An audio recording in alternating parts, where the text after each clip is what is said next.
We're about to go and kick down the doors and go inside of the C-suite of Tashas from the world-famous Tashas Group restaurant and talk to Tasha herself and find out how she built this phenomenal brand. So your signature literally has traveled the world. Thank you. You have to give me quickly one secret to the signature. I have to say just hard work and having a really clear vision of where you want to take your business or your brand. I think those are two things that are really important. I think a lot of people today think that without hard work things are just going to happen. It doesn't happen. It is a hell of a lot of hard work. And the second thing is to understand who you are and what your business is about. Sure. Because, you know, our business is 11 years old and you can lose focus along the way. And I think with us having that clear-minded focus and me being, you know, sort of the leader that sort of pioneers the way with that for the rest of my team to follow, that's really important. If you start to get influenced by outside things, then you can, you know, lose your direction. We know that, you know, prior to Tashas, there's a whole life before Tashas. Yes. And you apparently learned a lot about the business before you came to Tashas. Correct. Now, tell us a little bit about some of the hard lessons you learned. Okay, so my dad had always been in the food business, and it was never my intention to be in the food business because I'd seen how hard he had worked. So I went and I studied psychology at Wits, and so I used to go to lectures in the morning and go and work at his fishmonger in the afternoon just to help him out. But you know, once you get involved in a restaurant that's got a high adrenaline, a high octane level, which we were lucky enough to have at our fishmonger, it's quite difficult to get out, especially if you're good at it. So I completed my degree, and then I went on to help my dad, you know, run his store, and that's how I got involved. Then I left and opened my own little takeaway in Pretoria called Everest, based on a concept in Greece. It's not a deli concept, but it's like a sandwich concept. I think a little bit too ahead of its time. And then I went on to work with Nino's for a bit, and then Tasha's opened in 2005. Hard lessons, finance. You know, if you're a young entrepreneur and you want to make a go of something and you don't have access to finance, you've got to understand that either you're going to have to go to some unsavory types to go and get your money, which I did, to dealing with a large staff component and getting them to understand your way of thinking, also quite difficult. And then, of course, the long hours and the personal sacrifices. How do you keep with so much focus on the brand and so much focus on finances and attention to people? Well, I'll tell you what, without people, and that's a big mistake that a lot of restaurateurs make, these businesses don't run on autopilot, they're driven by people. So your biggest investment that you've got to make is in people. We actually at the moment are looking at developing a Tashas training school where for once in South African history, being involved in hospitality, whether you're a scullery, whether you are a griller, whether you make toasted sandwiches, whether you're a barman or a waiter, it's going to be something that's got real credibility and value, and I think that's where we make a big mistake in this country. Wow. So for us, investment in our people's hell of important. Wow. And as you've grown the brand and your ability to create this sort of signature, unique feel in the different, literally in the different restaurants, how you been able to do that? Okay, so that's an interesting question. I think a key question is the only thing that I didn't want when I did my deal with Famous Brands, everyone was quite scared that it was going to become a Me Too brand. I think they're the most successful franchising company in South Africa, but it is sort of a cookie cutter type of model which works in quick service or QSR restaurants. But for us, it was critical, and for me as an operator, that I didn't get bored. So I was lying awake one night, I'd done my deal with Famous Brands, I had Ethel and Bedfordview, I was like, oh my God, what am I going to do? How am I going to make this thing unique?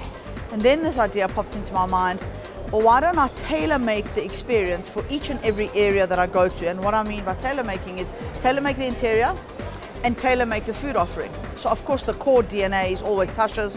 You know what you're going to get, 70% Tashas or 80% Tashas all the time. Okay. But then it's got this 20 or 30% that always changes. That's about the region. Yeah, it's about the area. So customers don't get bored, franchisees don't get bored, and everyone can own their own signature, which is, it's quite unique in a franchise model, because if you think about it, it's like opening 14 different restaurants. One of the things that I've noticed is that a lot of restaurants have gone toward this whole Wi-Fi, people sit there for the whole day type of thing. We don't have Wi-Fi at Tashas, and we will never have. Yes. It's not a financial decision at all, because the brand's based on generosity.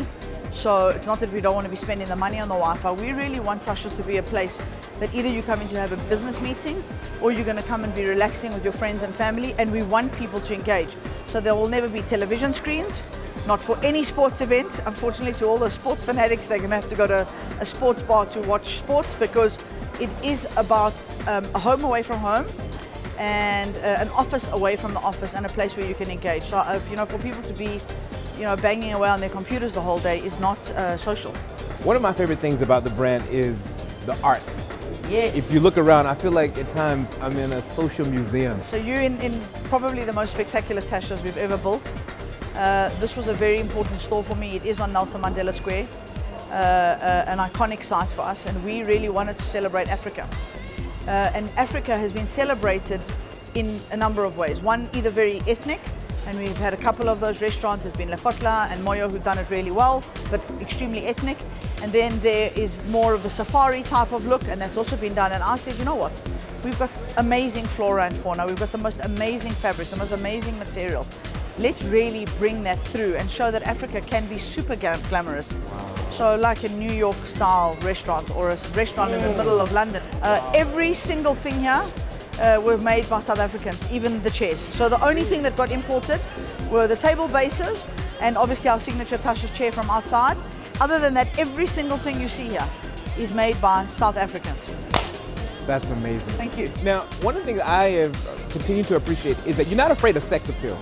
Like No. when people come here, they feel like I'm a part of the in crowd. I feel like I'm a part of something really special. And this room really sort of, you know, I think it's the flamingo room. It is the flamingo room. I think this says everything about the sex appeal and how you really embrace the fact that people want to feel good. They want to feel sensual and sexy when they're experienced. Well, what we wanted to do in this room is create sort of a privé dining experience. We actually are waiting for some beautiful curtains and some draping that's going to come in here to make it feel even a bit more private. And what we wanted to test with this room was whether the South African market really would like a European international standard restaurant with a white tablecloth, a sommelier, an amuse-bouche that comes out, a glass of Prosecco as you sit down. So it's been very, very well received. Experimenting, innovating, taking risks with food prices soaring, this whole dynamic of cost going through the roof. How are you getting that formula? Very happy you asked me that question because the restaurant business is taking major strain and restaurateurs are taking major strain, and I don't think that the consumers are fully aware of the rise in food costs. I know that they see it when they go to their local Woolies and they see how much an avocado pear costs, but we are experiencing food cost increases from our suppliers on a daily and weekly basis. So I think what's going to happen is we're going to see a point where restaurateurs just can't keep their prices down anymore. We've sort of kept our prices fixed, maybe gone up a rand or two, but unfortunately it's reached a point where we're going to have to start charging. Sure. And I think what will happen is customers will get used to it, or they'll eat out less often. But I think if you want an experience, and what customers need to remember is if you want to be served by a great waiter, you want to be dining in a beautiful space, those things cost money. And the waiter's cost of living and the griller's cost of living and the chef's cost of living have also increased, and their food costs have also increased, and you know, petrol's also gone up for them. Sure. So we've got to put our prices up also to be able to accommodate salary increases and deal with those rising costs. You know, a young woman out there who's really hoping to get to this level. She's inspired by you, she's read your book. Yes. And she's inspired by it. What are some of the things she needs to be thinking immediately? The first thing she needs to start thinking. Is she prepared to make a lot of personal sacrifices? And I don't mean that lightly. I eat, breathe and live my business. So that's the first thing that she's got to decide, because I think it's quite tough for a woman if you want to have a family to be involved, especially in my industry, in the food business. It is all consuming. So I'm talking 6, 7 a.m. in the morning till really late at night. And when I did my deal with Famous Brands, everyone said, oh, you're going to unwind a little bit. I definitely have not unwound. I've wound up more. Have you really? Because, you know, you're pushing yourself all the time. We're looking at opening another 3 or 4 stores in Dubai. We're looking at possibly opening a store in Australia. So you've got to understand there's going to be a lot of personal sacrifice. My other piece of advice, and this is not only to women, is to any young entrepreneur, is don't overthink things too much. Don't get bogged down by reading too much material about the do's and the don'ts, because you will never do anything then. So if you had looked back into my history and how I started Tashas, which was completely untraditional and against every business book that you would ever read, it would have never started. Don't get money from a loan shark. I did. Don't be underfinanced. I was. You know, have you costed all your recipes? I hadn't.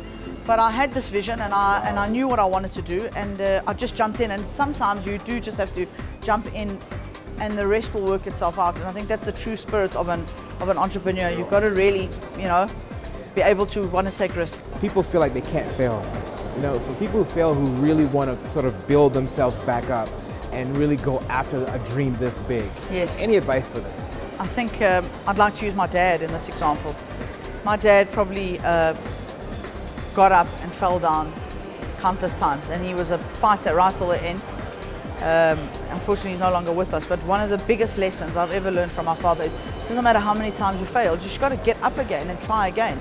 So Tashas isn't just an overnight success. This has taken what people think is, oh, I just opened the doors and then it was busy. This is 22 years of being in the food business and of practicing and of having prior failures to that and things that I didn't enjoy and things that I hated. But you can't give up. You got to get up and go again, as long as you're doing something that you love. Sure. Because that's the key. You got to be loving what you're doing. Well, that was Tasha. Yes, of Tashas. What an inspiring woman who's not afraid to put her heart on the line, focus completely on detail.